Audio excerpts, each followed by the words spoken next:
حضرت عبداللہ بن عباس سے روایت ہے کہ رسول اللہ صلی اللہ علیہ وآلہ وسلم نے یہ ارشاد فرمایا، جنت کو رمضان المبارک کے لیے خوشبوؤں کی دھونی دی جاتی ہے اور شروع سال سے آخر تک اسے آراستہ کیا جاتا ہے۔ جب رمضان کی پہلی رات ہوتی ہے، عرش کے نیچے سے ایک ہوا چلتی ہے جس کا نام مشیرہ ہے۔ اس کے جھونکوں سے جنت کے درختوں کے پتے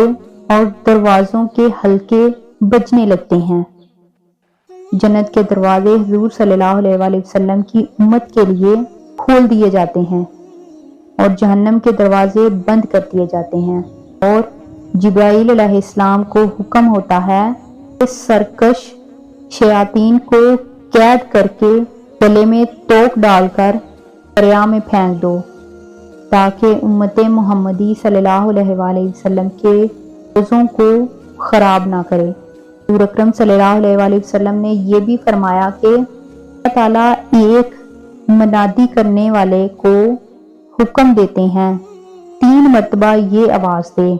ہے کوئی مانگنے والا جس کو میں عطا کروں، ہے کوئی توبہ کرنے والا جس کی میں توبہ قبول کروں، کوئی مغفرت چاہنے والا اس کی مغفرت کروں۔ حضور اکرم صلی اللہ علیہ وآلہ وسلم نے رمضان المبارک کی اہمیت واضح کرتے ہوئے فرمایا، اگر بندوں کو معلوم ہوتا کہ رمضان کیا ہے تو میری امت تمنا کرتی کہ کاش پورا سال رمضان ہی ہو۔